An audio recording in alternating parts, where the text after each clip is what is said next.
আমি হইলাম শাশুড়ি, যাকে বলে জিলাপির প্যাস, প্যাস ছাড়া যেটা চিন্তাও করা যায় না। আর আমরা হলাম বৌমা, যাকে এক কথায় বলা যায় বোমা।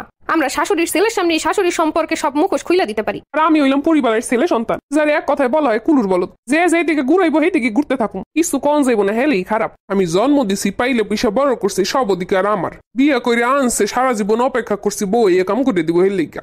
বিয়ে কি হয়েছে স্বামীর লাগে না পুরো ফ্যামিলির লাগে? স্বামীর লাগে কল যাও খাইতে দিতে পারি, মাগার সারা জীবন জিলাপির প্যাস সহ্য করতে পারুম না। একটা কথা তো সত্যি, বিয়ে করে এসে আমার লাগে আমার সবকিছু নিলে করে দিব, তাই বলে কি ফ্যামিলি সবার সবকিছু করে দিব? আর এইটা যদি চিন্তাও করি, ওর মতো ছেলে জন্ম দিছিলাম, আমার ভাবতেও অবাক লাগে। মার ঘরে এসব চলবো না, ওর লেগে পাগল হয়ে না, বউ 2 দিনের লেগে, বউ থাকবো না সারা জীবন পাশে, আমরাই থাকবো, আমরাই কই রইছি।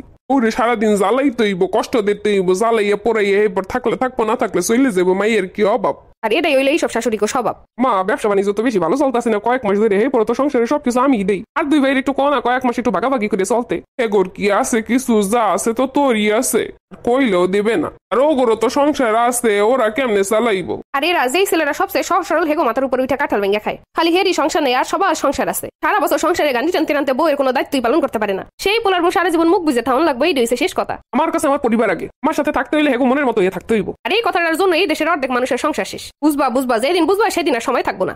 আরে আব্বা, আমরা তো আছি, তোর কোনো চিন্তা নেই। একটু গেলে 10 গো বিয়ে হরাই দিব। আর এই তালে তালে পোলার সংসারটা ধ্বংস করে। আমি হইলাম এই বাড়ির মেজাজ খারাপ বলা ছেলে, আমার উপর কথা কনের সাহস কারণ নাই। আমারে সালাম করে সবাই 10 বার, এইটাই হইলো আমার পাওয়ার। আব্বা তুই আইসি, আর বৌমা কই? বৌমা ডারে লইয়াও নাই।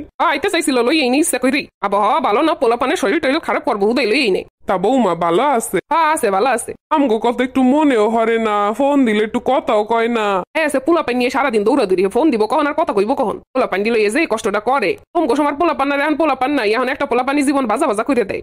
এটাও ঠিক কথা কইছো। তোমরা তো একটু যাইতে পারো, যাই এটা একটু কাজ হেল্প করে দিতে পারো। দেখছেন বদমেজাজি পোলার পাওয়ার কেমন হয়? না হেগো কিছু কইতে পারে, না হেগো কাজ দিয়ে কিছু আদায় করতে পারে, খালি তো পারে ফ্যামিলির কুলুর বলদ আর হের বল লাগে। দেখছিস তোর বাইরে, ওর উপরে কোনো কথা শোন যায় না, তুই একমাত্র বড় আমগো। আমি যতদিন আসি তোমাকে কারোর চিন্তা করো লাগবো না।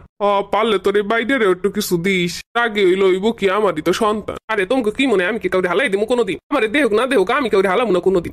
তাহার আর কাউরে হালান লাগবো না। নিজের সংসার বলতে যে একটা জিনিস আছে, এইটাই তার কোনোদিন চিন্তা হয় না। যে যেভাবে সোহের কাপড় বাইন্দে ঘুরাইতেছে এমনি ঘুরতেছে, বুঝতে তো পারবো, কিন্তু যখন বুঝতে পারবো তখন আর সময় থাকবো না। আমি হইলাম ঘরের পুরনো কর্তা, আর বউ যদি আমার কয় উঠতে উঠবো, আমার বউ যদি আমার কয় বইতে বমু, আমার বউ যদি কয় ছেলের বউ খারাপ, ওইটাই সত্যি। আমার বউয়ের উপরে আর কোনো সত্যি নেই। আমি আমার বউরে এক কথায় অন্ধবিশ্বাস করি। বয়স হয়ে গেছে, এতে কি হয়েছে? এখন বউয়ের প্রতি আমার অনেক ভালোবাসা। দেখছেন আব্বা আম্মা কিরকম এমনি ছেলের আমার পিছনে এরমে রাগাই দিছে। আপনি কিছু কইবেন না, আপনি হইছেন ঘরের কর্তা, আপনি যদি কিছু কোন কেউ কিছু কইতে পারে? আমি তোমার শাশুড়ির উপরে কথা কই না, জানোই তো। আমার শাশুড়ি যেটা করবো ওইটাই রাইট, ওইটাই ঠিকঠাক। আর এই হইলাম গো বৌমা গো অবস্থা। আমরা শুরু থেকে সবকিছু সহ্য করতে করতে শুনতে শুনতে বোমা হয়ে যায় ঠিকই, এই বোমার কোনো পাওয়ার নাই। বোমা যে জায়গায় ফালান লাগবে ঠিকই ফালাই, কিন্তু সেই বোমা ক্রাশ করে না। আর এই দিকে যদি বাঁচতে হয় বিস্তর স্টুডিও পেজে যান, টাকা পয়সা জমায় আলাদা বাড়ি করে সুন্দর ডিজাইন করে যায়, সুখী শান্তিতে থাকেন। এইসব মানুষের ভিতরে থাকলে এমনি ভালোবাসা সুখ শান্তি জানালা দিয়ে পালাইবো। আসলে সবকিছুই দেখলাম এত বছর, আমার আপন শুধু আমার বউই ছিল। একটা সময় পর সব প্রয়োজন শেষ হয়ে গেলে পরিবারও পর হয়ে যায়। যতক্ষণ দিতে পারছি সবাই রে, আবার উস্কানিতে কত সুন্দর বউরে অপমান করছি, অবহেলা করছি, কিন্তু সবারই বোঝা উচিত